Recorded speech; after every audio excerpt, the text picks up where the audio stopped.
ladies and gentlemen, to the Whatnauts review show, our book club style podcast here at the Whatnauts. We cover all sorts of different mediums and genres, and today we are continuing our coverage on Mr. Robot. We are going to be covering season 2 of Mr. Robot, so I'm excited about that. My name is Kyle Springer, and I am joined, as always, by Melissa Wilkinson. Melissa, how are you? I'm doing good, Kyle. How are you today? Not so great. I am officially old, and I threw out my Tell the back people this morning, taking care of my roommate's dog for the day, and she was being a princess because she is hurt and can barely go up and down the stairs, so I thought I'll be a good, responsible roommate of a pet owner and carry her up the stairs. I bent down to pick her up, and my back did not come with me. I bent down and went back up, and my back stayed all the way down there. It hurt a lot. Oh, no. So I am in a lot of pain right now. But I am officially But you're still here. old. I'm still here. We did postpone things a bit, but I am upset that I don't get some kind of like membership card for being old, or like a discount to at the Walmart. AARP. I mean, I could do that. Sam suggested applying for disability. So, and hello, Jack. We see you in the chat. Hey, right there. We got friends in the chat today. Radical. So, let's see. Season 2 of Mr. Robot. We covered season 1 about a month ago. Yep. So if you guys want to go check that one out, actually, let me see what episode it is. I just had all the episodes pulled up. Mr. Robot season 1 was episode 104. Okay. So if you guys want to get caught up with that, you guys should go check out that one first. Melissa? Yes. What did you think of season 2? Oh, boy. This was a good one. This was just as wild of a ride as the first season, but in lots of different ways. Yeah. I don't know if I'm as high on this season as I was first season. To be honest, I felt a little disappointed. So we'll get into our general thoughts and stuff first, and then we'll do our spoiler territory, like we typically do on this show. But yeah, generally speaking, sounds like you like this one as well. I did too, just not as much. It was just like I felt a little let down, but it was still really good. I think it is aesthetically above and beyond season 1. It really ramped up just like the look and the sound of everything. Sure. There's great additions to the cast. I think a lot of the storylines in general are stronger, but it doesn't, you're right, it doesn't quite have the same punch that season 1 has to it. Yeah, it's like I that's the thing. Like, this show is so right up my alley that I loved it, but it was still like, I think season 1 set the bar so impossibly high that I was just like, this is not exactly what I was expecting. I like the direction they're going in. It just didn't have the same punch for me. Yeah. I think it's setting up a lot of stuff that's going to pay off later. Yeah. That's what I felt with that one. But yeah, it's still, if you guys liked season 1, it still has a lot of that same charm. Still has a lot of that same, okay, this is an unreliable narrator. We know that. Oh yeah. So now we like, what else is not as it seems? And it starts off basically immediately where we left off in season 1. And it starts off with a bit of a mystery. What happened to Tyrell? And you kind of learn some things as the season goes on, and the wool is pulled over your eyes and then uncovered at the end, and it's just, what is going on? Oh my god. There's more layers of wool than you ever expected. Yeah, I thought the wool was already off of my eyes. What is this? An onion? No, there's more wool. This show is like an onion. So many layers. But yeah, it was good. It was a lot of fun. I liked it. So I happened to look at the like Rotten Tomatoes scores for all of the seasons. Where was it? On the Wikipedia page down in their reception section. Season 1 had a Rotten Tomatoes score of 98%. Season 2 dropped down to 90. And then season 3 bumped up to 92. And season 4 went back up to 97. So I'm excited. Yeah. Excited here. Do you have any more kind of general thoughts, or should we do a basic synopsis of what this season is? Yeah, I guess the synopsis would be when we left off in season 1, they deleted all of the E-Corp banking records. They deleted all records of consumer debt, which was their goal.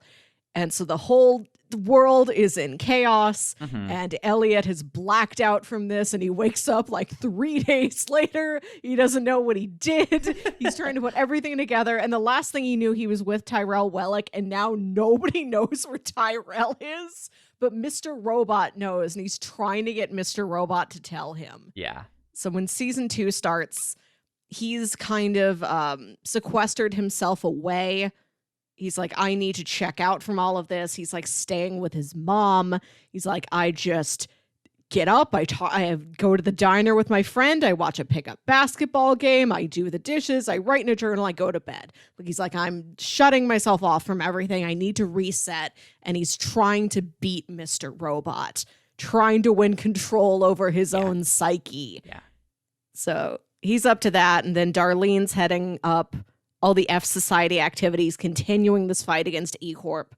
And then Angela's still trying to find her place in the company. Yeah, she's trying to work on things from the inside and just she has her own agenda. She hasn't really fully mixed herself up with F Society or all of that stuff, but she's starting to uncover it and fall deeper down the rabbit hole.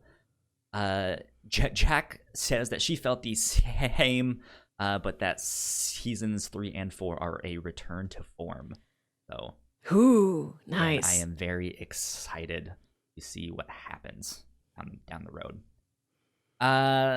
Let's get into housekeeping real fast, and then we'll go into our spoiler section and start breaking down season 2. If you guys did not know, we have multiple podcasts here at the Whatnauts. You guys can find out more information on our website, thewhatnauts.com, or your favorite podcasting platform of choice. If you guys like what we do, patreon.com/thewhatnauts is where you can support us.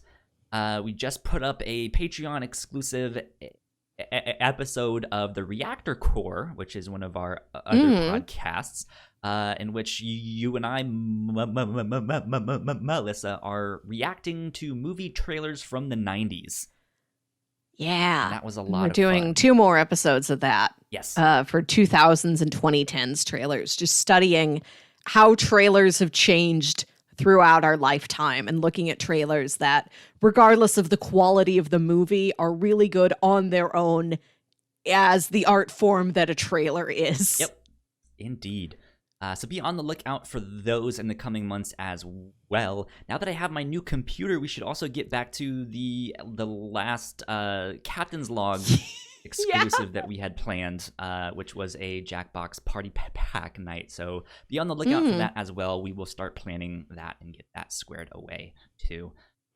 We also would like to give a big shout out to our Patreon supporters at the $5 tier. So thank you, Sam, for helping us out and keeping the mics on.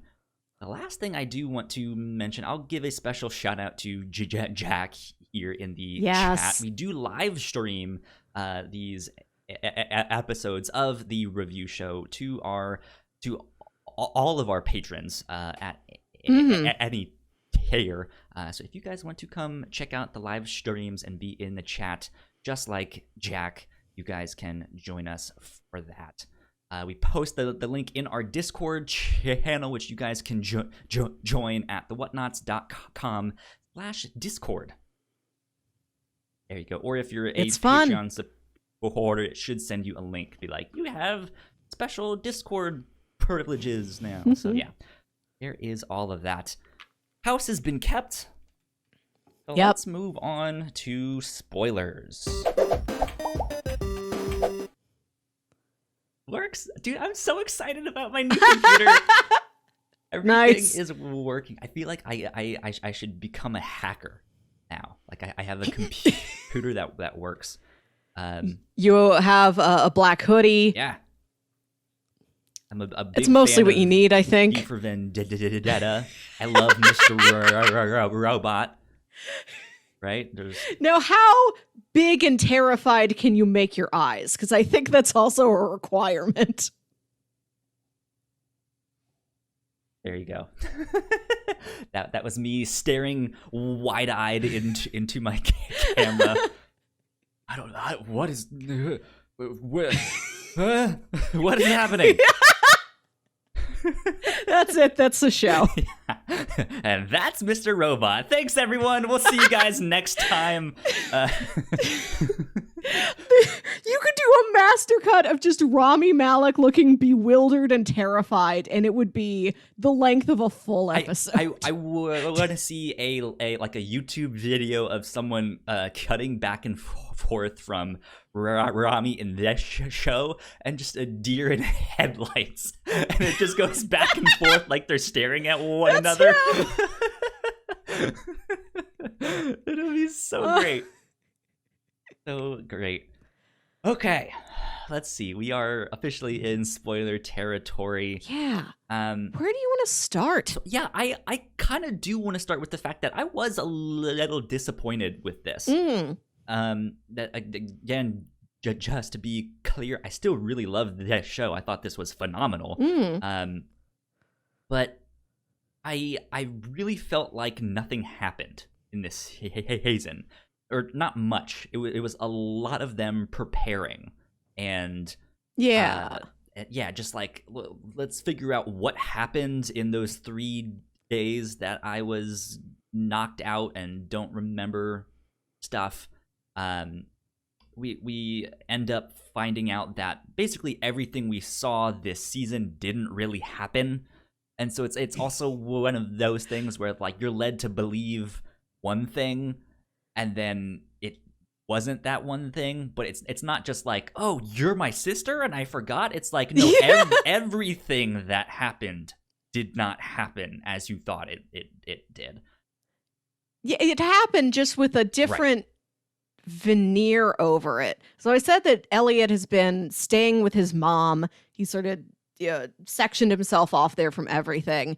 And you see him go through this life where like he's got a buddy he hangs out with. He's like, yeah, breakfast, lunch, dinner. I eat with him at the diner. We watch the guys play basketball. There's like a guy who asks him, hey, you're good with computers, aren't you? I have a website. Can you just help me like do this technical stuff on my website? And then it turns out it's this whole like, do you need a bomb or drugs or a lady we stole? Or a child? Just like, it's terrible stuff. And then Elliot is to like turn on him. You see all of this happening and you think it's just happening in Jersey. No, Elliot has been lying to you. He has been in jail this entire time. You see that I think season 1 ends with a knock on his door, and the way it's edited, I think you think it's Tyrell and it isn't. It turns out that his therapist's ex-boyfriend, the guy he stole the dog from, like called him into the cops. Like a crime you forgot even happened. It's so low on the list of things that have happened in this show. Like that guy called the cops. Elliot gets arrested. And so he's been living all the stuff out in prison. That's like a prison buddy. That's why he eats his meals with him 3 times a day. They're in a cafeteria. They're watching basketball in the yard. Turns out that this website owner he's been interacting with like is the prison warden. Everything happened. He has just reskinned the entire thing. And he's been lying to you, the audience, saying, like, I wasn't ready to tell you it yet. I wanted to make this easier on you, which is interesting. But it doesn't have exactly the same punch as... So he knows all of this and he's lying to us. It doesn't have exactly the same punch as the season 1 stuff where he's like, oh, I didn't know this. I forgot about my sister and dad. He's kind of lying to himself a little bit, but he knows it. At least. Jack mentions that if Mr. Robot was set in the suburbs, I could see Elliot spending 4 hours alone at a Chili's, which is 100% me. That is what I do on my free time. It hasn't happened in a long time, mind you, but that is 100% me. So, and something else that was weird to me that kind of stood out to me, I think in episode 1 of season 2 here, I don't remember if it's halfway in or at the end of the show, but we get this big title card that says intermission. Yes. And then we don't get, I don't remember getting an end intermission. Heck yeah. So that's something that I like stood in my mind a bit too, of like, okay, we're about to do an intermission, or maybe that first part was the intermission, stuff like that. But it was this weird thing of like, that means this whole season is an intermission, and that's kind of what it felt like. Of just like nothing happened. They didn't really do anything. He's just trying to figure out what happened in those 3 days. Here's the deal with this. Here's the deal with this season. Nothing moves terribly much for Elliot, but a lot happens to the rest of the cast. That's true. Like Darlene and Angela are getting up to a ton of stuff. Yeah, which is something that I think you and I both wanted after watching season 1. We were like, hey, we really like Angela and what she's up to. Let's learn more about her. Tyrell's wife / ex-wife now, kind of. We like her. She's up to something. Who is she? What is happening with her? And that's what we got in season 2, right? Like we got a lot more of her. We got a lot more of Darlene doing stuff, and I liked that. But I think I also like Elliot so much more. He's just so like oddly charming. In a way, he's so bewildered. It's just like, dude, I like you just because of how bewildered you are. Right. It's like Elliot's not a guy I want to hang out with, but he's a guy I fiercely want to protect. Hi, Sam. Sam is now in the chat too. Hi. So like she's just an odd character that I want to just be like, I just want to follow you around and see what you do. Right. Just put our chins in our hands and just watch them work. Yeah. And so I think we got a lot less of him this season, and I think that was also something that I was like, well, I did ask for more of these other characters, and it came true, but now I don't know if I really wanted that. Like, I did, but maybe not to the degree that we did. That makes sense. I don't know. Like, I just felt strange about the whole thing. I can understand how that would be frustrating and a little disappointing. Sure. I dug this season. I really loved the character stuff we got. I think it was a little bit more character-driven than plot-driven. And I love the new people it introduced. I love Dom. She's my new favorite. Yeah. I am so happy she survived the entire season. Yep. She is good. I like the prison warden too, because I only know him from the Office. Right. So, what a wild choice to have Craig Robinson be the villain of this season. Yeah, like all I can think of is BTB, bring that booty, right? Just from the Office, like. and then here he is, and he has this demeanor that is so calm, so cool, so suave, and it is this thing where it's like I like him. He's actually, he seems like a nice guy, and then you realize what he's up to, and you're just like, oh shit, this thing is like it's not an act, but he is so confident that he can get away with all of this stuff, that he knows what he's doing, that it's scary. It's like, holy shit, this guy's something else. So yeah. That was great. He was fantastic. I liked him. Yeah, interesting cast this season. I like getting to see more of White Rose, and how she seems like she's going to be an antagonist in season 1. And you in season 2, and you find out that so many different people have been working with her and are going to work with her. They're kind of playing. It seems like she might be. Is the thing. Yeah, she might be more of a good guy than it originally seems like when you first meet her, which is neat. Yeah. I don't know. Do you remember what pronouns they used for her, or if they did for them? Because they are a character that switches back and forth between female presenting and male presenting, and I don't remember if they use certain pronouns with them. But the one time Elliot meets her, it is in the White Rose persona, right, and he refers to her as she. And it seems like from the scene where she's showing Dom like her closet, that it seems like that's the identity she prefers and like really lives in.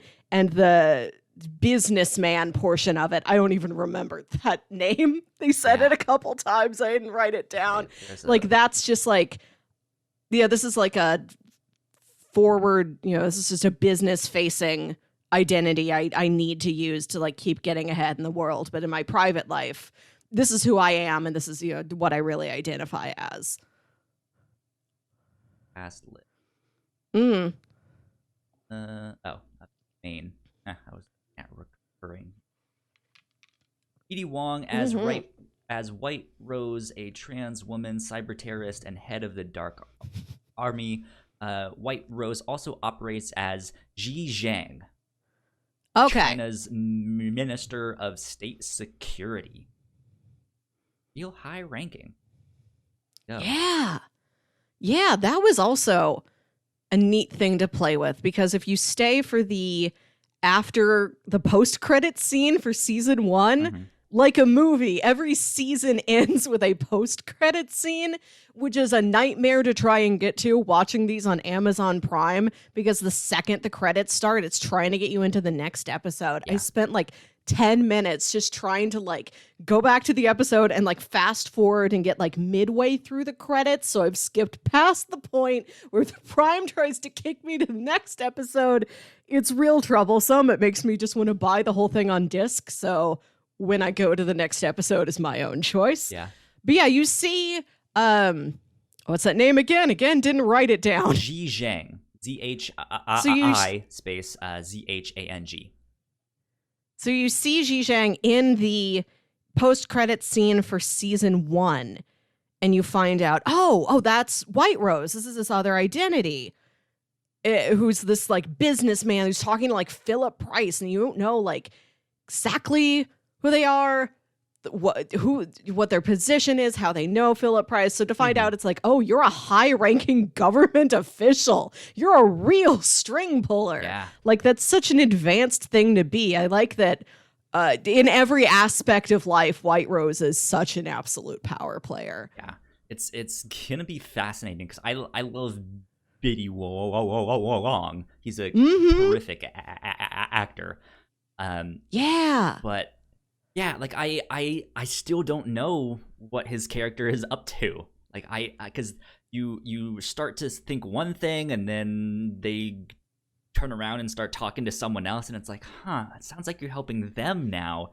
I don't understand. Like, what is exactly happening? But we do know that China is led by a dictator, so they definitely have very, very strict censorship and stuff like that, and they have control of their version of the internet and all of that stuff. They have really tight control on that stuff. In fact, literally right before recording this, I was watching a YouTube video from Inside Gaming about YouTube censoring some comments that have to deal with Chinese protests in Hong Kong, all the furry Hong Kong stuff.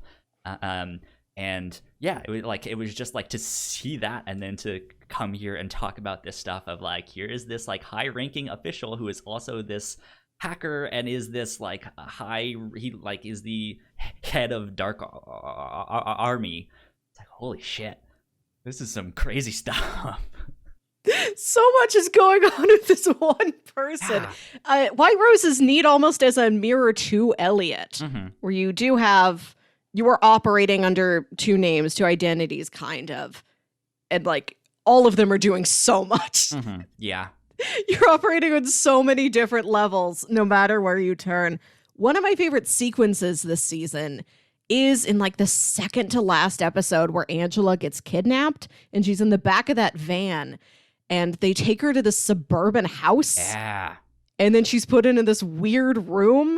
Let's actually back up for a bit, because that's a scene that I do want to talk about. But let's talk about Angela's like story arc here and how we get to that spot.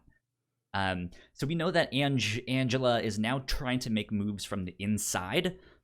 She is working for E-Corp. She's trying to work her way up. She is gaining more and more confidence as she just sees how evil these people are and how they act, and it's just like they really don't give a shit about other people and they just take what they want. And so she starts to think, well, maybe if I do that, then I can get the same things done.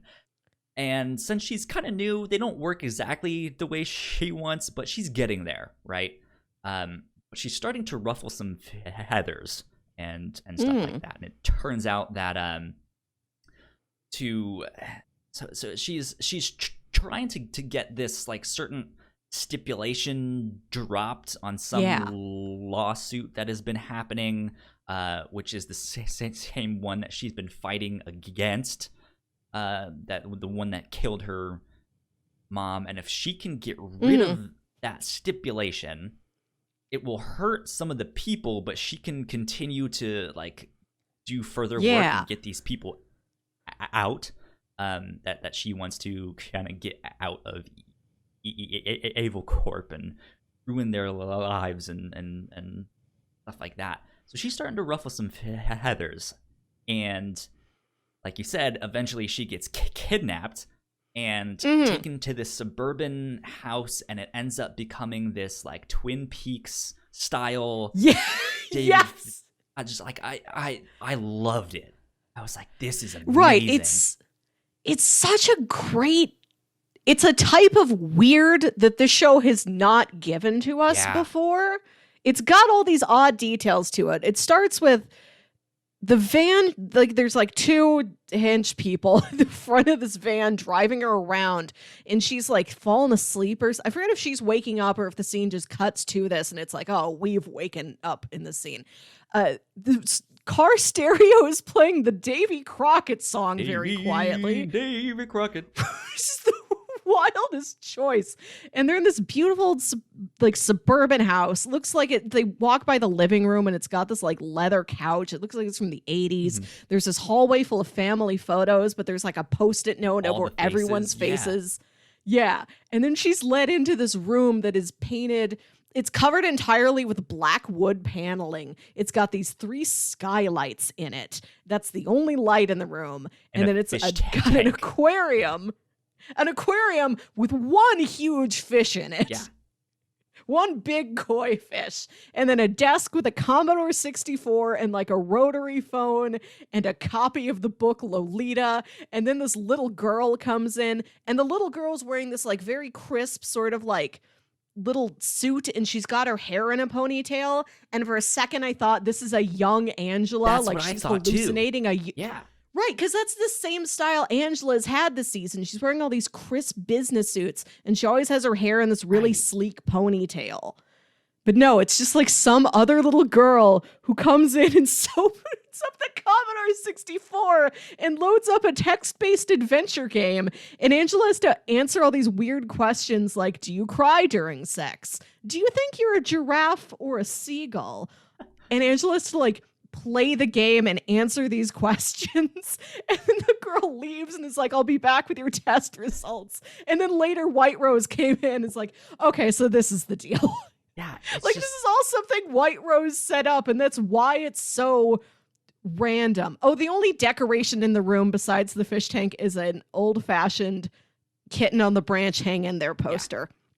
Which is Angela. Angela is a living hang in there kitten. It's so strange and it's so mysterious because you're right. It's not the level of strange that we have gotten in this show, right? We've gotten the twist that, hey, something is off. Things aren't as they seem, but it's not the like weird, mysterious people talking backwards thing that we see in the red room in Twin Peaks. But it's like, this is so similar to that it's just like, what is going on? Holy so to find moly. out that this has all been like part of a test that White Rose orchestrated, like, oh, her and her team like laid out every part of this house. So like, okay, how many weird things can we put in here to freak her out? Like, that's not the way anybody lives. It is all designed speak to for be yourself, that off-putting. I put post-it notes on all my family portraits. Only I love my one to do. fish. I read Lolita to it every night. But yeah, it makes sense. Like, everything suddenly makes sense to find out within the show somebody has, like, a character has designed all of this on purpose to weird out another character. Yeah. Stuff.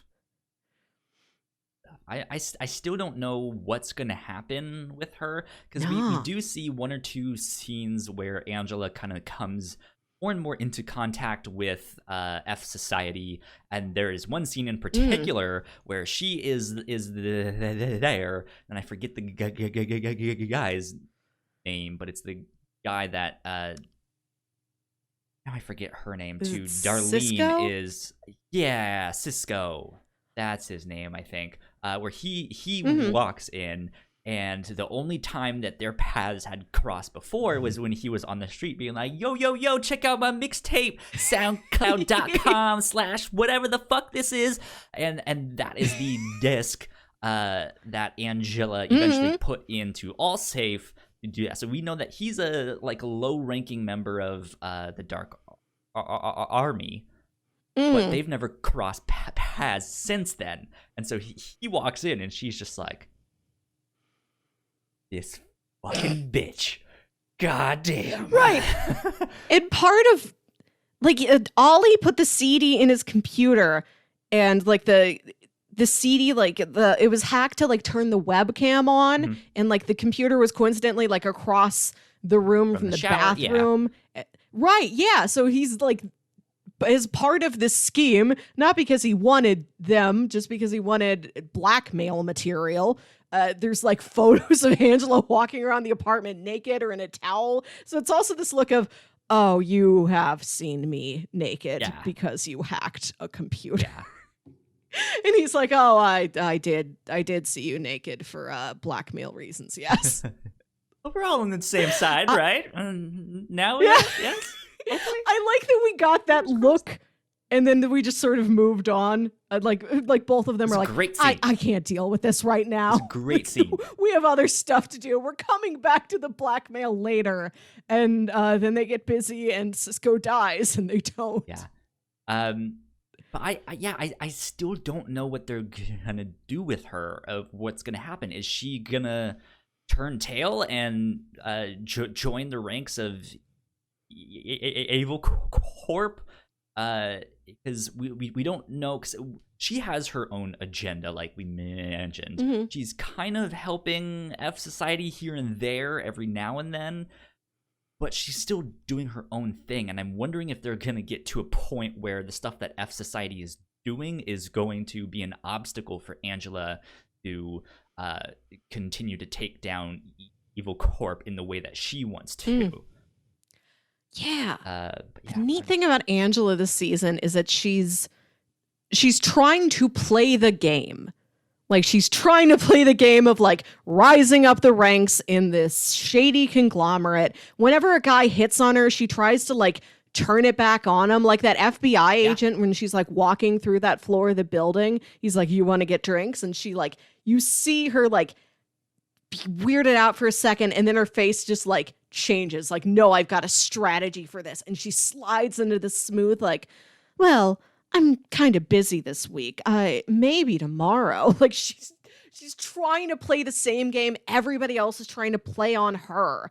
And nobody else sees she's trying to play the game. Like her dad is mad at her. Her dad's friend that she meets in the bar is mad at her. They're like, you're working for E-Corp? You're working for the company that helped kill your mother? Like nobody gets what she's doing. Right. And all she wants is to play the game and be recognized for being good at playing the game. All she wants is affirmations. Like she's listening to this positive affirmation tape like the whole season almost. You are strong. You are valuable. You are courageous. She's all mantras. Like, yeah. And she's doing all these things to try and get some sort of recognition from other people. And she, at turn after turn, she just never gets it. Or she never gets what she's looking for. Yeah. And I love the scene with White Rose, because White Rose is like, you just keep turning up. Like, who are you? And that's Dom says the same thing to her, too. Dom's like, I've heard your story, and I think you're a really interesting person. I love that that's what Angela's strength is. Like, she's just resilient, and she's just always there. She's not the most major power player, but she's always around. Yeah. And other people notice that she's always around. They're like, who are you? What are you doing here? Where are you going to go next? She's not a hacker. So she's not in those circles, but yeah, she is also affected by this. She's more of the everyman. She's more of me. Like, I don't know how to boot something up and do a command line thing. I did that once off a YouTube video. I actually did hack my Mac once, an old Mac laptop. This is my only hacking ability that I did once in college, where you could download this program and run a certain script. So I didn't even do the actual coding or hacking, but you could set up multiple desktops on your Mac laptop, and then when you smacked it, it would use the accelerometer, like when you hit the laptop, to change the desktop and stuff and move it. And I was like, what? This is so cool. Love it. So you hacked your computer to where you would hit it like Fonzie hitting the jukebox and it would do something? Not that hard, but yes, yeah. To just like smack it and it would like you would, and it would move one side. Wild. Yeah. That was cool, and that lasted like a month, and then I was like, all right, I'm done with this. I don't need this. But yeah, she's. What if there's an earthquake? Yeah, I'm gonna lose all my work. It's gonna. Oh no, Twitter! Where did you go? The kid. Go back. Go back. No, smack. No, but yeah, she just keeps turning up, and no one can make sense of what she's up to yet. Which is the same thing with me. Like I know what you're trying for, but I don't know where you're going. Like, I don't know if you're actually going to get there or what's going to happen, because something else that is much bigger than just you is also happening at the same time. And it's just like, what's going to happen first? You know, or what's going to go wrong because both of these things are happening at the same time. So. Yeah. Like, where are your priorities going to lie eventually? Are you going to help Elliot, or is the grudge of I need to tear down E-Corp for what they did to my mom, not because of anything else, the financial crimes, keeping down the common man, whatever. For my mom, I need to do these things. Right. Where she's going to end up. I really dig that Angela's storyline is her being frustrated that she doesn't seem to really know who she is. But then all these other characters look at her and they're also like, we don't know who you are. Like, nobody knows who Angela is. And it frustrates her, but it kind of fascinates everybody else. She's like, who am I? And they're like, who are you? Indeed. Let's move over to talking about Darlene some more and what happens to her. Well, you know what? Let's hold Darlene for a little bit longer. We haven't even mentioned the new main character all that much. Dom, the FBI agent. Let's talk about her. Dom. Next. I relate to Dom a lot because she's this FBI agent, and you see her at home, and she's got this little apartment. It's dirty, it's dingy, like it's poorly lit. First see like her, she has like a she's just like, oh, like I'm friends with that person. Like I know someone who is that person. Like, yeah, they have this tiny ass apartment. They can't sleep. They're up late, so they masturbate to go to sleep. And it's just like, like that is the most normal thing that I have ever seen any of these characters she's got do. This sad little existence. Like, it's just, she's all career. And she says this is what she says in the final episode. She's like, I don't have a life.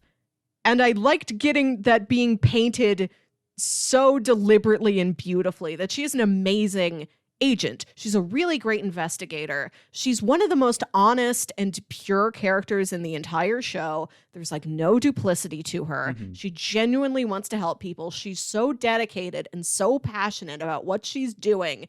And you go home and it's like, oh, there's like takeout cartons everywhere. You sleep in a double bed. Like, your only friend is an Alexa who just reports back to your questions with these automated responses. It's also kind of ironic that the show is called Mr. Robot and her only friend is a robot.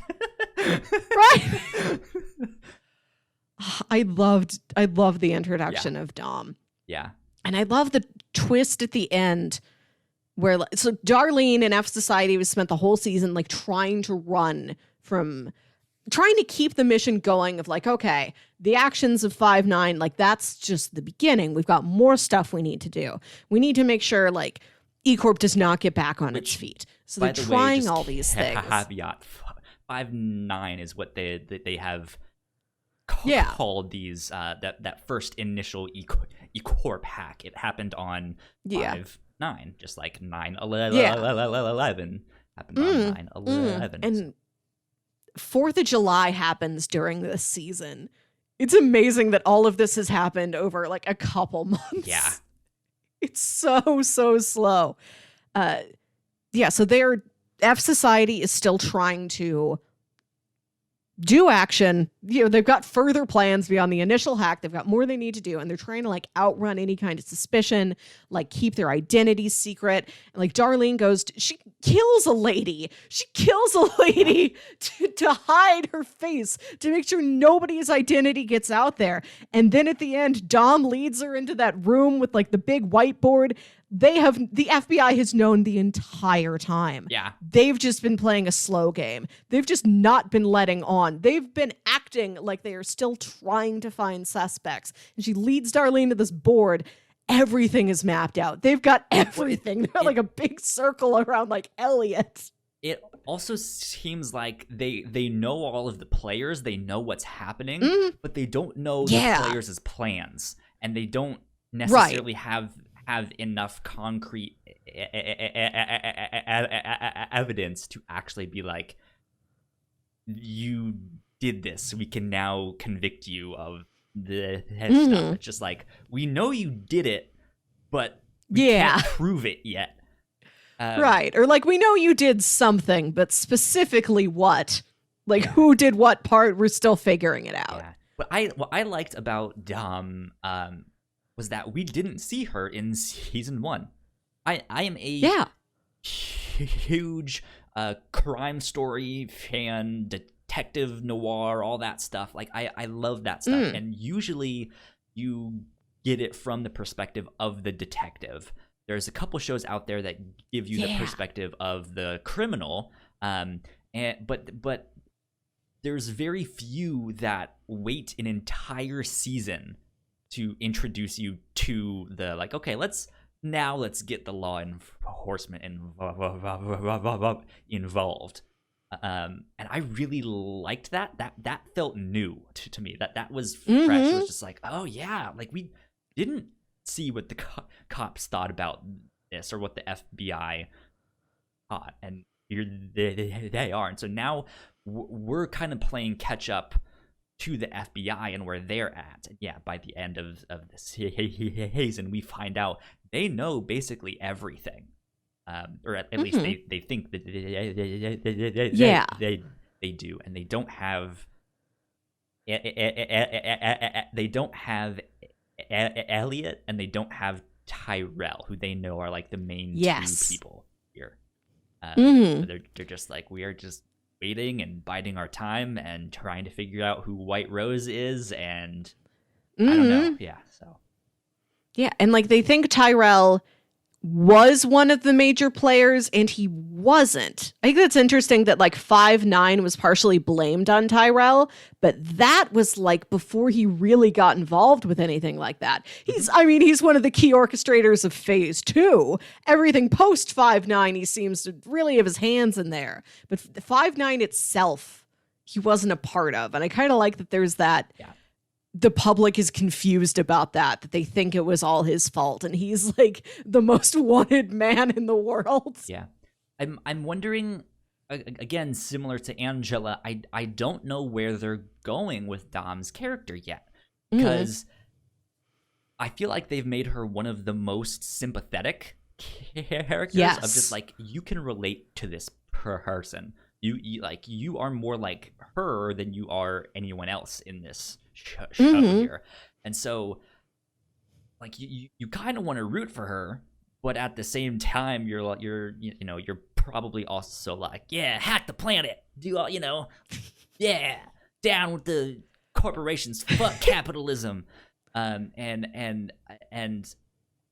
like I don't know if she's gonna defect and be like actually start to become friends with Darlene or with Angela or stuff like that. Like I could see that happening of just like this. The one thing that I want in life to be fulfilled is feel like I have friends and to be a part of a family. And if she finds that in them, that could be an interesting turn. Or if she like maybe starts to feel that, but still is like, but this is my job, I need to betray you. And she is gonna be a fascinating character to watch in the next couple of seasons. So. You're right. It was clearly established. Like she has no one in her life.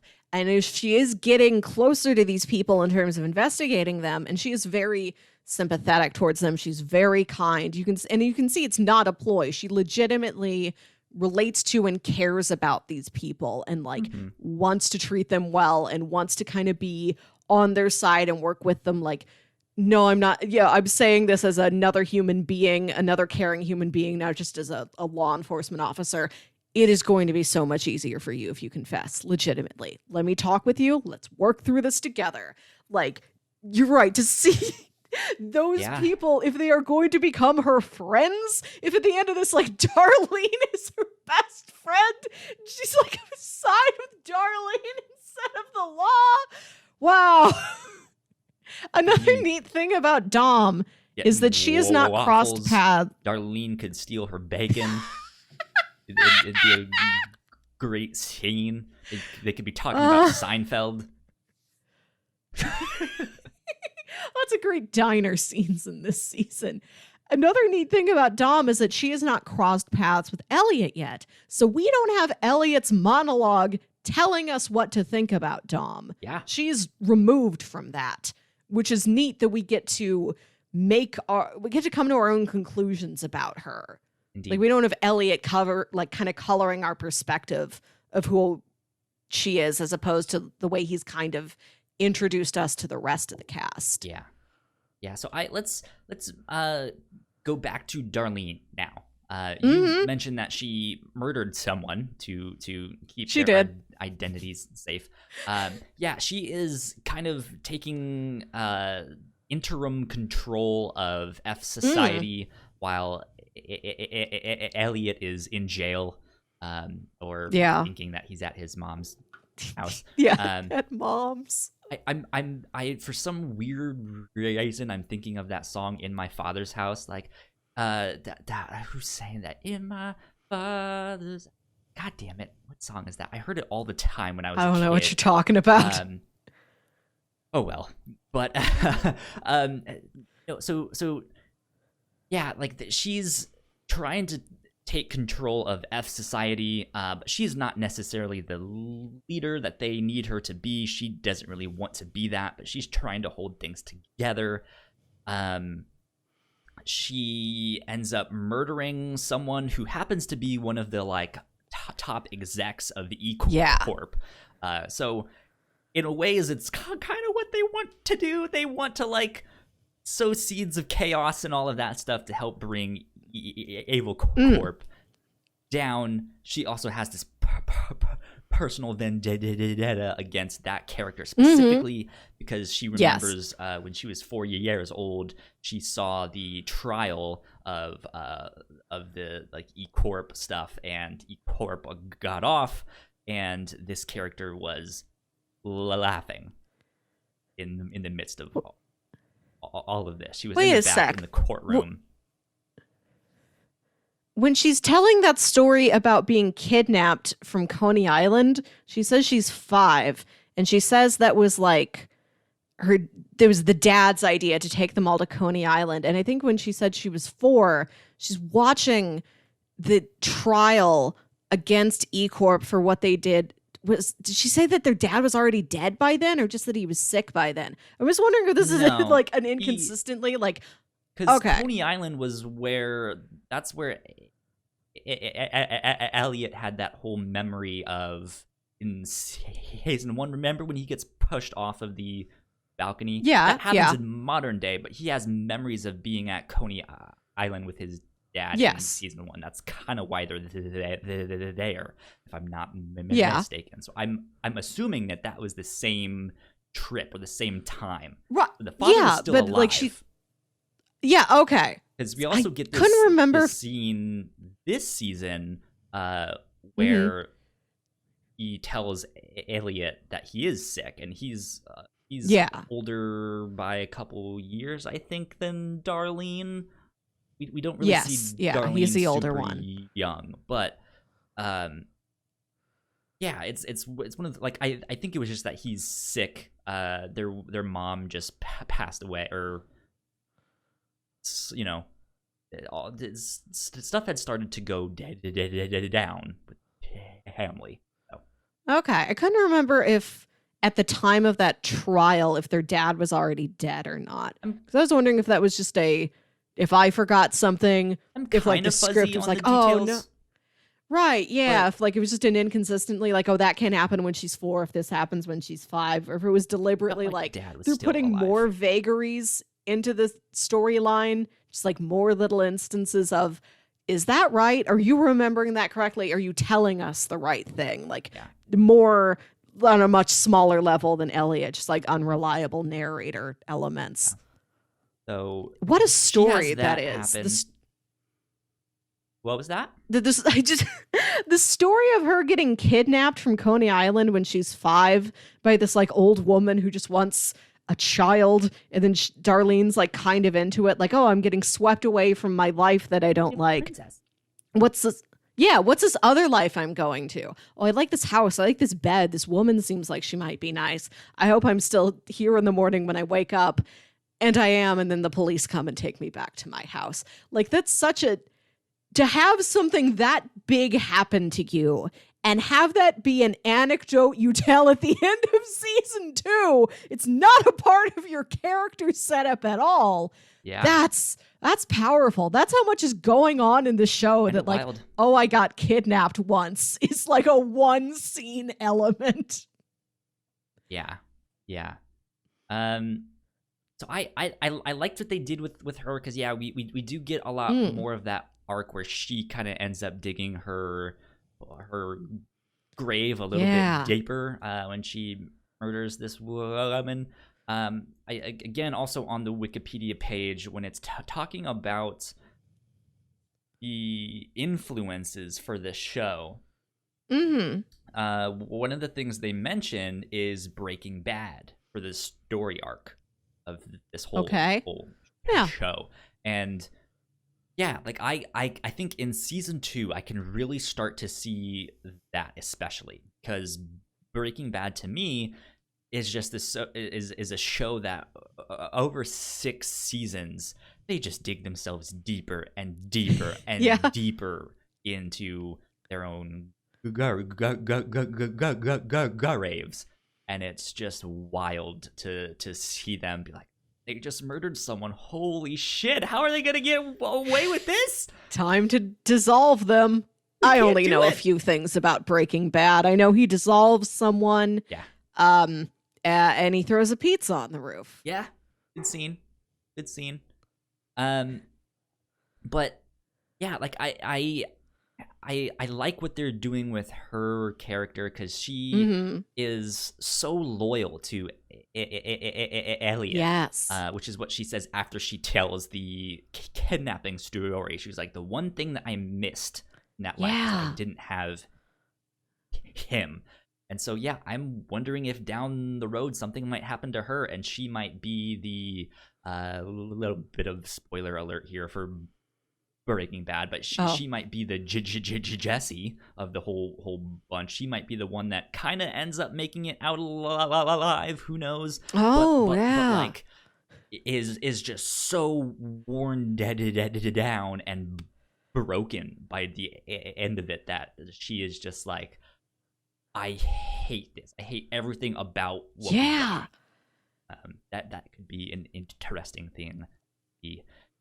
Jack in the chat mentions that she had a theory for a while that the Coney Island woman was White Rose, but then I rewatched that episode and realized she said it was an old woman. So that theory was debunked. That would be an interesting thing. Like I wonder if there is some kind of bit of information about that story that we don't know yet that comes along in season 3 or 4. Jack, I'm sure you know because you've seen the whole thing, but don't spoil it for us because we're still getting there. I would expect either thing from the show. Like, we've expanded on everything, everything's connected, or it's like, no, we've got so much to do that was one scene and we're moving on. Yeah, we're busy. Yeah. Who else? What else do I want to talk about? All right, so we got some. Go ahead. We got some development with the rest of F Society too. You did? Like, Romero died pretty early in the season, but I like that flashbacks. Actor. What's the name of his actor? I do not remember, but I remember seeing the name and thinking it sounded vaguely familiar. But we get that flashback scene. It's the cold open for one of the early episodes of the season, and it's a flashback of however many years ago. Could have just been like 1 or 2 years ago. I don't know. The timeline is fuzzy. The actor's name is Ron Cephas Jones. She's one of my favorite actors. I see him in a lot of smaller parts in a bunch of shows, and I'm always like, I like him. He's great. He's fantastic. He's great in this. Yeah. It's Romero taking Mobley to see the Fun Society arcade, and it's just him giving the backstory of that building. I like that. And how that was really cool. Right, and like, it's not anything that the narrative needed, but I'm so happy that was there, that there's this, like, these human beings that occupy the building are so harrowed and so haunted and so chased by all of these crimes of their past. Yeah. And to find out that the building is kind of like that also was a neat mirror to it. I'm sad that they're not there anymore. Like, that is a hideout only lasted 1 season pretty much. Mm-hmm.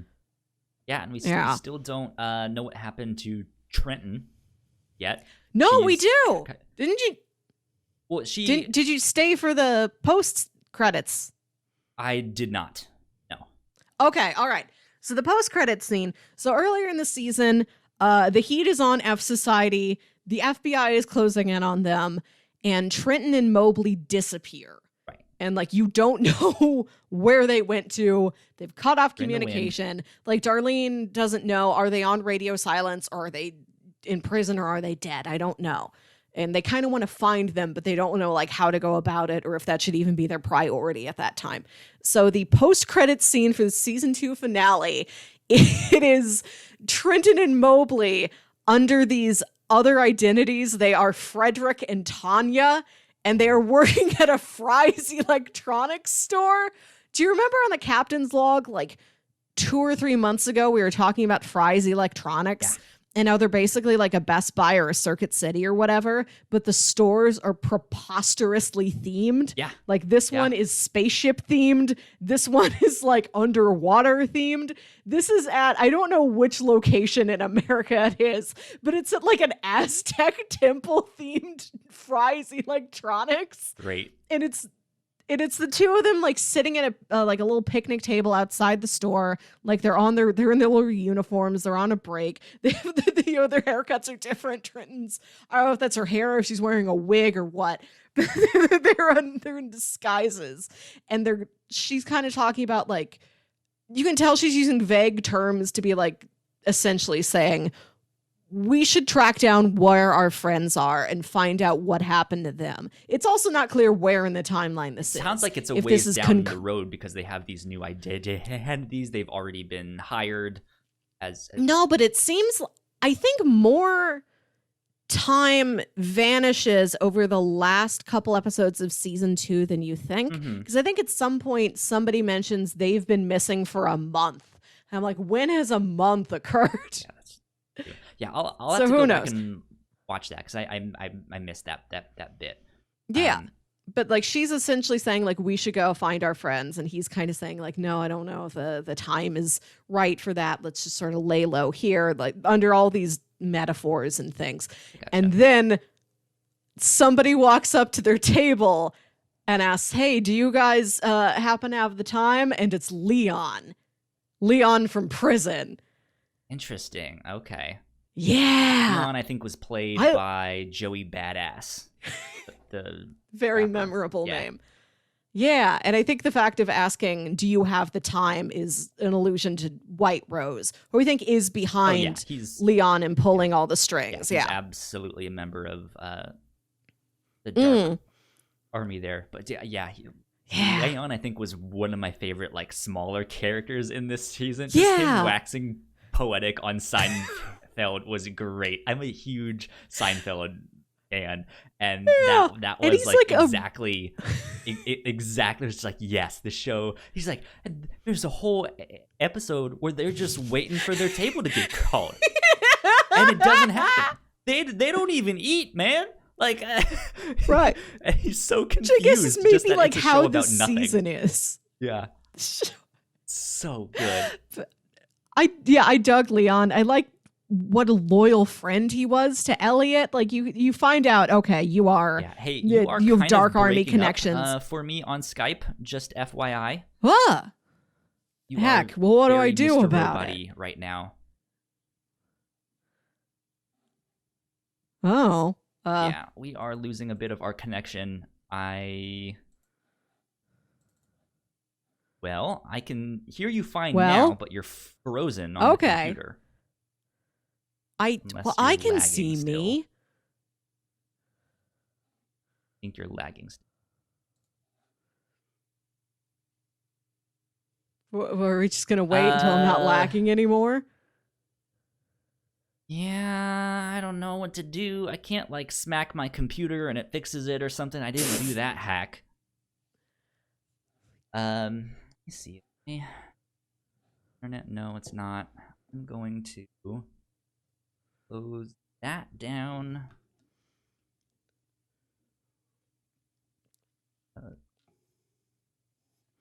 This down. Does that help at all? A little bit. Can you say something for me on the mic? Just make sure that's still happening. Yeah, I'm over here. Everything looks normal to me. Cool. I think I at least have your audio. Things are a little bit pixelated. I think we're good to go for now. I missed that last bit of what you were saying.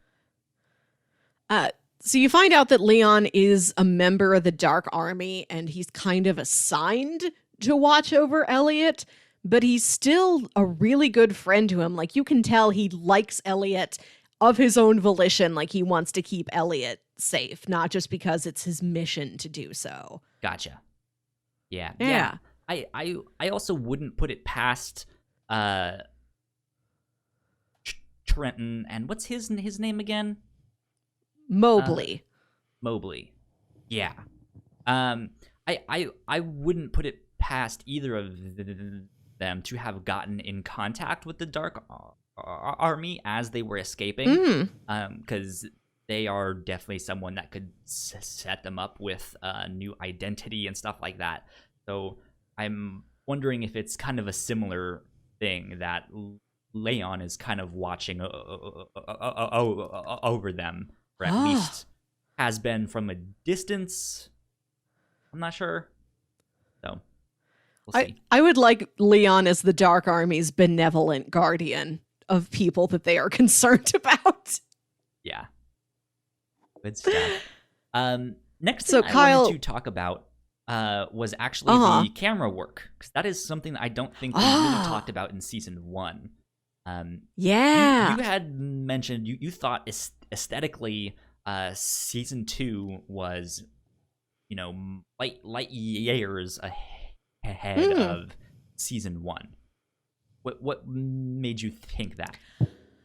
I think it is the editing is really strong. I think the visual tableaus and the sets it picks are really strong. I don't know, like everything just feels like it was amped up this season. Sure. Yeah, like the way it's shot, there's some beautiful shots in this thing. Absolutely. Like when the power starts to go out in New York City, there's a shot of Dom running after where she thinks Darlene and Cisco have gone to. And it's her like running through the street, and it's at dusk. So the sky is kind of pink and purple, and the lights are cutting in and out. So there's like, she's running down a dark street. Like the only light is like headlights of cars and the sky on the horizon. Yeah. And it's this beautiful wide like crane shot from above, from like a second story angle. It's beautiful. And then there's like the montage, like kind of midway through the season, where F Society is trying to find dirt on that woman whose apartment they're crashing in, because she has found them and they've knocked her out, and they're trying to find something they can like blackmail her with to keep her quiet.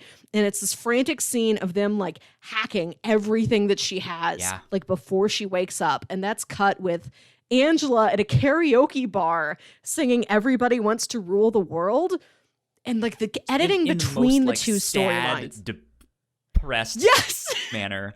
There's no energy behind it, but the cutting between those two scenes is great, and also the framework. It is that frame is like entirely Angela's face. It's so close up on her, which was a good song for her to sing, because I think it mirrors what she wants to do. She wants to end up on top of E-Corp by getting all like these that's other people out.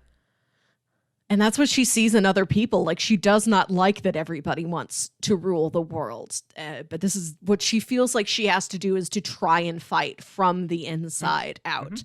And this is just after the scene where like her dad's old buddy finds her at the bar and like insults her. Yeah, that was good. So so she's upset that nobody sees that in her, that she's trying to fight from the inside out. So the thing that I really wanted to bring up is the unsettling compositions that they have in this show. It happened in season 1. It happens in this. I'm sure it will continue. Are you familiar with the rule of thirds in art? It's a composition framing device. Basically, you make a tic-tac-toe board on the screen, and those 4 intersections are kind of the most interesting points on the screen. You generally speaking, don't want to put something front and center. You want something just a little bit off to the side in one of those corners. Yeah. But people tend to, or just on those two vertical lines, that's where you want to put things. But very few things put them in those bottom corners. Where those things, and this show does that all the time. It stuffs characters into bottom corners. It puts them in the like lower third of the frame, and what it does is it unsettles you in this way that you don't like. It's a subconsciousness of just like something is wrong here. Something is not what I'm used to seeing. But then it also feels very suffocating because it's like the frame is like right up to their neck and stuff. And so I think in our previous episode on season 1, I mentioned how the music often felt like you were drowning or suffocating because it would be so loud that you wouldn't hear a thing. And then all of a sudden it would snap back. I think the framing in this show does a lot of that same stuff where it's just like you feel like you're drowning or suffocating or crammed in this corner and don't know why exactly you feel off, but it is that it is the camera work that they do. Yeah, that reminds me of another scene that I thought was really visually striking this season where Elliot's he's at Cisco's apartment, him and Darlene, and it's him and Darlene like slumped down on the couch. And it's when Elliot is kind of losing sync with Mr. Robot. Like there's a really odd scene where like he's in like the bathroom of the apartment and you hear Darlene and Cisco talking outside the door. And then you hear Mr. Robot talking outside the door. And Elliot opens the door and there's Mr. Robot. And he's like, how are you there if I'm not there? We're one person. And you don't know the ramifications of this splitting between the personas yet. But you see Elliot and Mr. Robot just like flickering back and forth. Like it's the same frame and the same posing. And it's just Rami Malek 1 second and then Christian Slater the next second. I love it. You're right. Like the characters are like in the bottom third of the screen. They're like slumped down on this couch. And the framing is like so much excess headroom above them. Yeah. There was another scene in particular. I think, again, I'm terrible with names. I don't remember him. This guy is the top dog at E-Corp. Oh, Philip Price? Yeah, that's him. Oh, is this the scene where him and Angela are talking in front of that big painting? No, I don't think it's that one in particular. It might be around the same time. Okay. But there's a scene where he is sitting at his desk, I think, and he's answering a call or something. But the camera is placed really, really low on a table that is not his desk. It's like, you know, that like fake conference table that's in his office. Yes, it's not fake because it actually exists. It's right there. But the camera is on that table, and it's so far it's far back enough that the edge of his desk meets up where the table starts, and it looks like the reflection is on the table, and it's this weird like mirrored image. It starts to make this like almost kaleidoscope looking thing, and I was just like, this is beautiful. Like they have so many shots like that I'm just like, this is gorgeous. Yeah, and something that I noticed the narrative was doing this season that supports this really interesting framing is that the majority of scenes in this season are two-person conversations. There's very little action in this season, and there's very few group scenes. It's just a bunch of different Darlene's pairs of storyline. She's the one. Yeah, except for like when you see F Society all collected sometimes, or E-Corp business meeting. Like that's the exception. I didn't, write this down. I didn't get out a calculator and track it scene by scene, but the season was primarily different pairs of characters talking to each other, just a cycle of these two-person conversations, and that's how everything got moved along. Yeah. And because it is this sort of two characters, maybe a couple more in like this one space, and they're talking to each other, and it's about like how much space is between them and where they are, like in the space of the room, and how they're sitting and what props they're interacting with. Oh, just like interesting narratively, and leads to like very interestingly set up shots. Yeah. I don't have much else to say about the framing with that stuff. Do you have something else that you wanted to add there? Not necessarily about that, but we have to talk about the sitcom episode. Yes, I did want to get to that. I did want to say one thing before we get to that, though. Let me see if I can find it here. And what?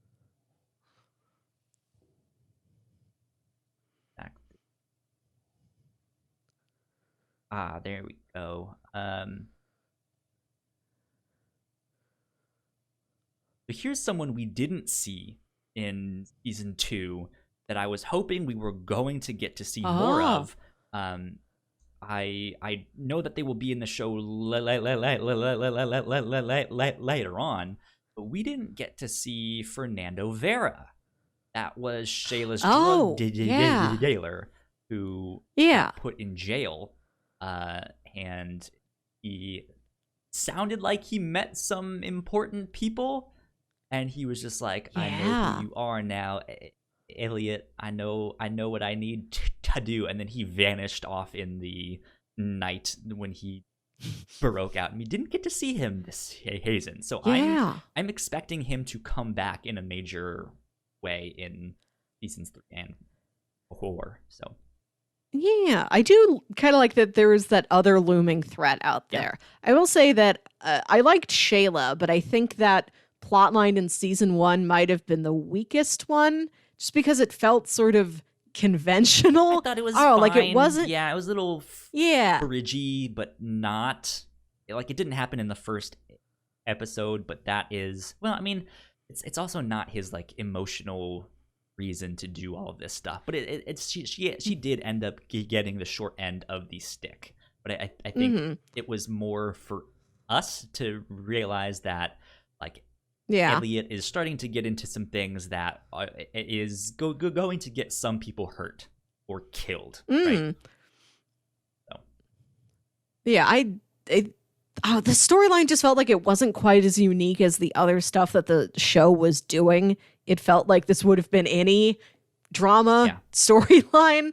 Like, it was fine. I just didn't feel like it quite met what the rest of the season was doing. So I was okay to take a break from that this season. Although I am hoping that Shayla is mentioned again.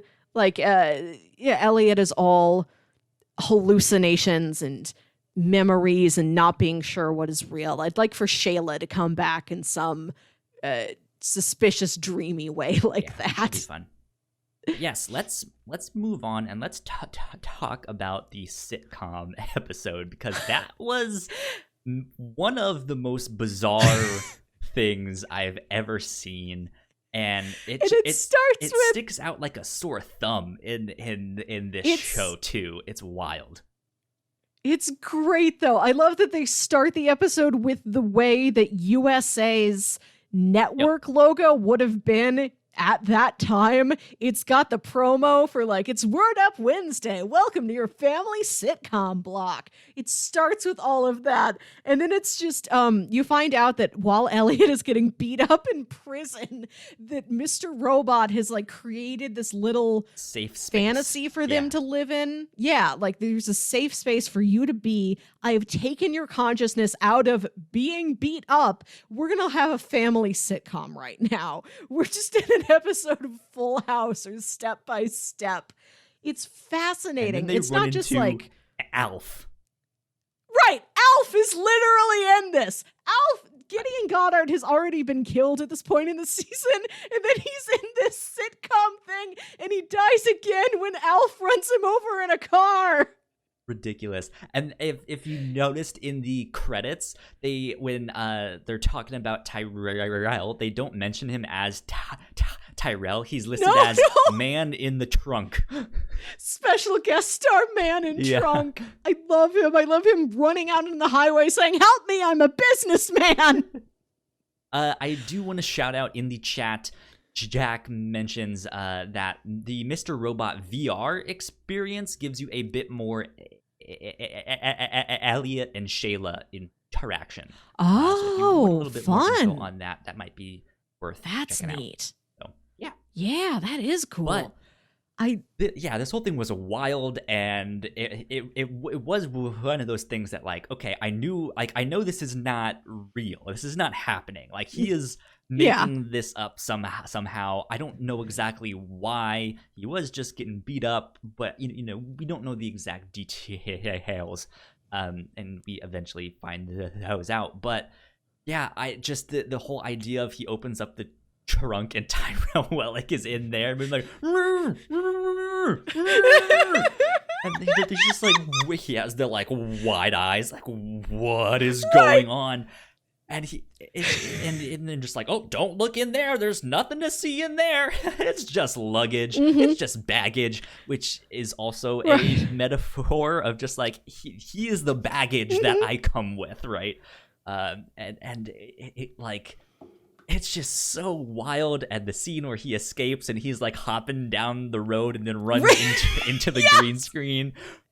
Fucking great. I loved it. God, and it's interesting. This is not the entire episode, but it's more than just a scene. It's like 18 minutes. Yeah. The first act of this episode is a sitcom. It is styled perfectly like a 90s sitcom, like down to everybody's costumes, the line reads on everything, the Darlene dialogue. Right. The mom does. What's interesting is that so even if Elliot is Elliot, and even if the dialogue is like sitcom hokiness, Darlene and Mr. Robot are still giving the same performances. They still feel like the same characters. Elliot's mom, we have not seen much of. Like, we've not seen much of her actually interacting with anything. When Elliot is there to smile. Right. Okay. So up until now, like, except for a couple flashbacks we get in season 1 where she's yelling at Elliot. When we see her in season 2, when Elliot, is believing that, or showing us that he's staying at his mom's, she's just like sitting in the background, kind of scowling and smoking. Like, she doesn't say anything. This sitcom episode, this is the most we've ever gotten of their mom, and it's this fake sitcom version. And she is acting. Right. She's acting like fully campy sitcom as this like mean, snarky mom and wife. It's not a like, she's the sitcom. It's a sitmom. Like, she's acting. Thank you, everyone. I will be here all week. Thank you. Try the meatloaf. Kyle. What kind of club are you at that is meatloaf? I don't know. I'm just first thing that came to mind. Okay. Try the meatloaf. Don't at me. They're doing stand-up comedy now in the 50s primetime diner in Hollywood studios. She's the sitcom version of herself, but you can still, like, this is one of the most illustrative instances we have had of the mom, and it's the sitcom version. I thought that was a fascinating choice. Like, you get to really see that actress go for it, and you get to learn. Like, you're wondering, like, how much of it is a metaphor. She keeps punching Darlene. You're like, is this a real representation of what happened? Because we don't know that aspect of the family. We don't know much about Darlene's interactions with either of the parents. We know a little bit more about her and her dad. Actually get to see young Darlene interact with the father. No, so we don't. So there's this at all. Like, there's this aspect of this family life that is missing, and we only get the sitcom version of it. And you're just sort of left to wonder, like, how much of this is like a real representation of what happened? Yeah. Why would, the ghostly psychic version of your dad project, remember the fun family times with your mom just abusing your sister? Yeah. Let's play it out now, but with a laugh track. Yeah, I'm fascinated by that bit. It's so off-putting though.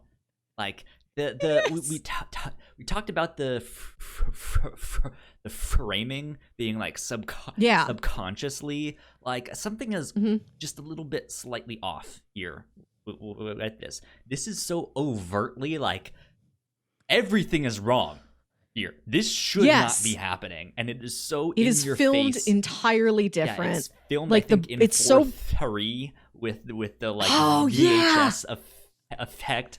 It's wild. It's so brightly lit, brightly colored. The green screen is absolutely blatant.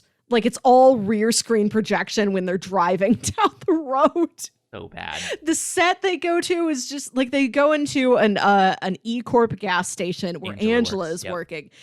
And it is like the flimsiest little set. Everything's so blatantly sitcom-y and cheap on purpose. Yeah. I also want to say when they're doing the Full House style opening credits, that was great, sitcom, by the way.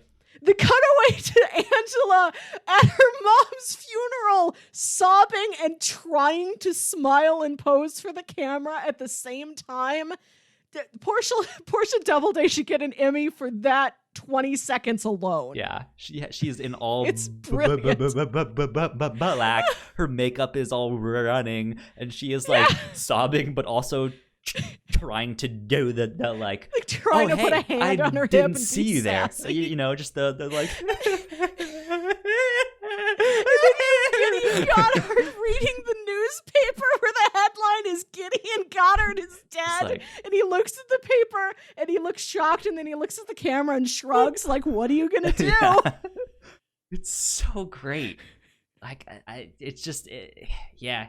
It's so endearing to those characters. It is. But it's still, once you figure out what's happening and some of the metaphor behind all of that stuff, it's just like, this is actually really sad. Like, the stuff that is happening here is like, whoo, man, this is heavy stuff. So, crazy, wild stuff. I liked it. I liked it a lot. Real highlight for me. Did you have anything else that you wanted to mention? I want to talk just real briefly about Tyrell being gone the whole season. Like, you hear from him once on the phone, but you don't know if that was real or imagined. And you see a glimpse of him once in a flashback, like a memory his wife is having. But he comes back at the end of the season, and Mr. Robot had told Elliot, "We killed Tyrell, remember?" And then Tyrell is alive, and Elliot's like, "What have you guys been doing? Why did you lie to me?" Tyrell has this whole relationship with me that I don't remember. I'm excited for all the catch up that's going to happen there in season 3. Yeah.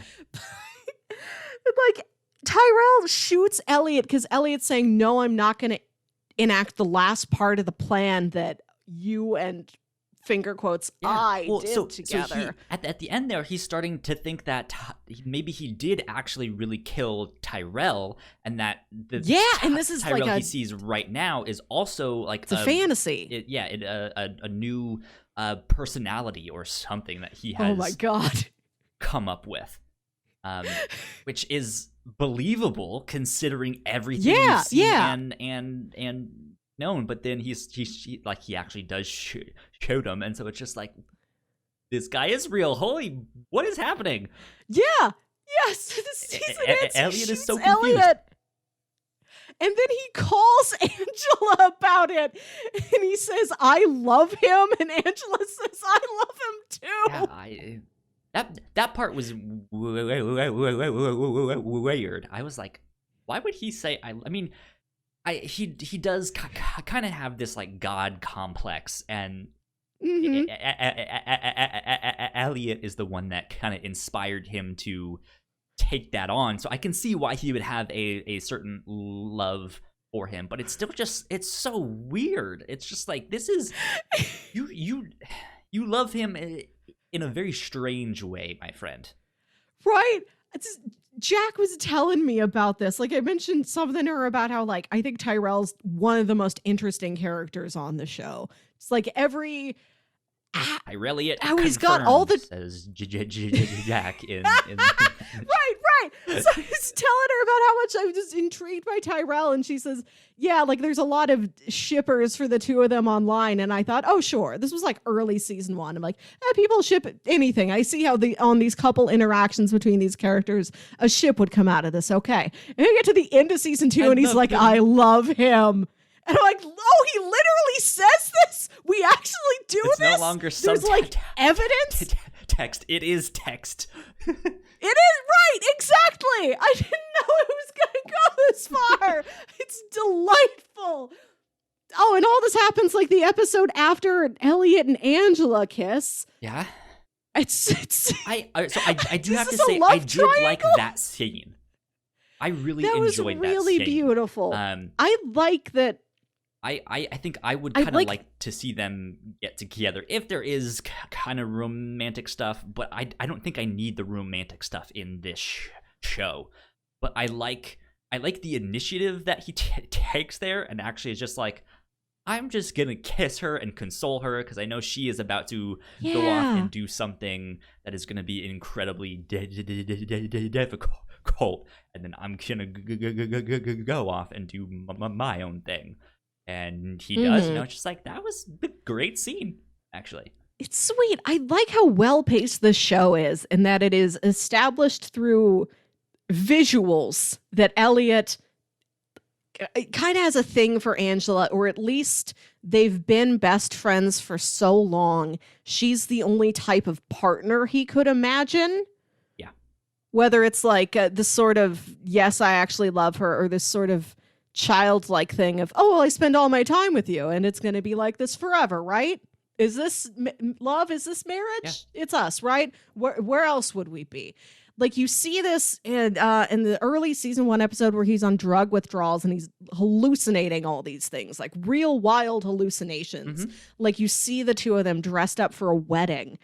Like, it's kind of visually said to you that he is a thing for her, but I don't think this is something he states to anybody or in any of his narration or inner monologue. Right, yeah. And it's not touched on often. And I like that the little bits they have included it are strong enough that they can leave it alone for a while. They cannot fully touch on it at all for a while. And then it comes back to the scene between the two of them.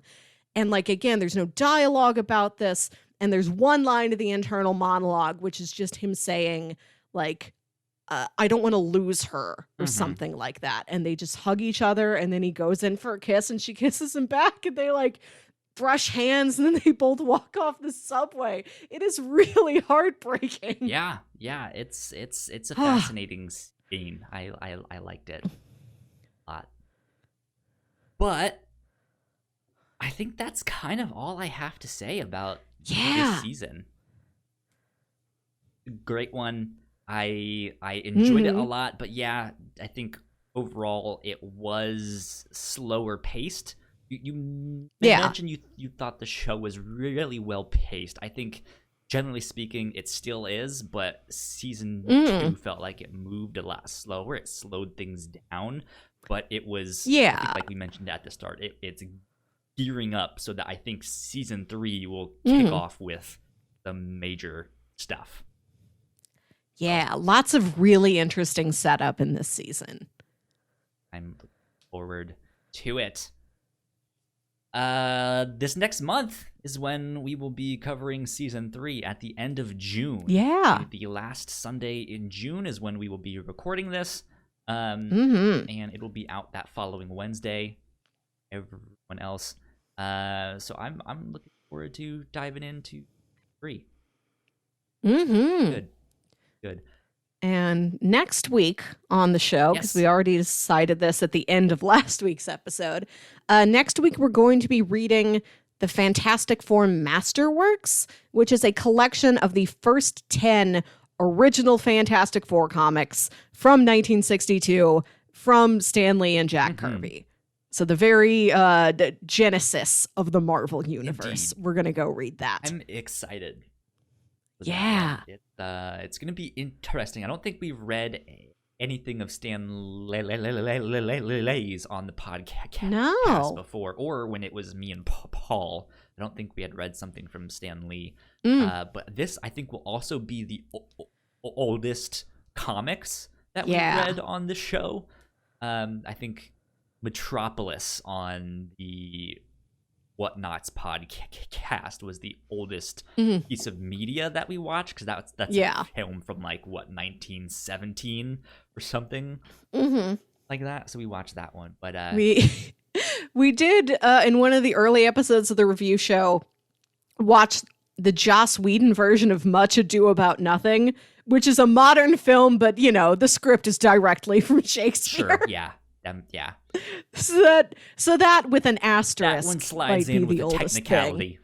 Yeah. But yeah, I'm excited. I just, for someone who might be following along at home for the first time and being like, oh, I'll check that out. These are not modern comics. These comics are very dense. They tell a lot in a single issue. They are very wordy. They have the habit of telling you, not necessarily showing you, and a lot of times doing both. They tell you and they show you. So it is a very different read than something you might pick up in a comic book store today. So just kind of want to give a heads up to people out there that it was a different time back then. They wrote differently for comics back then. So there you go. Good stuff. But yeah, I'm excited for that one as well. That's what we're going to be recording next week. But Melissa, where can the people find you on the internet? You can find me on Twitter and Instagram at Wilkywit. That's WILKYWIT. You can find me at YoKyleSpringer on Twitter and Instagram. And if you guys want to stay up to date with our shows, you can find us on Twitter at The Whatnauts. Go like, share, subscribe, do all of that stuff. I think we're sitting at 72 subscribers on YouTube. Hey. So if you guys could continue subscribing to our show, helping to spread the word, that would be fantastic. We are trying to reach 100 subscribers, because once we do, I think that is when YouTube allows us to have our custom URL, which would be fantastic. Yeah, all of that help would be great. But until next time, this has been the Whatnauts Review Show, episode 109. We will see you guys next week. Bye. Bye. Thank you so much for checking out our podcast. We hope you enjoyed it. Let us know in the comments below what your favorite part of Mr. Robot Season 2 was. But please do not spoil Seasons 3 and 4, because we have not seen them yet. And we will be covering those in the coming months down the road. In the meantime, please go subscribe to our channel, which is right up here in this corner, and go watch one of our other videos right down there. That would help us out a ton, because we got plenty of other podcasts for you guys to check out. So we hope you guys enjoy those as well. Until next time, goodbye.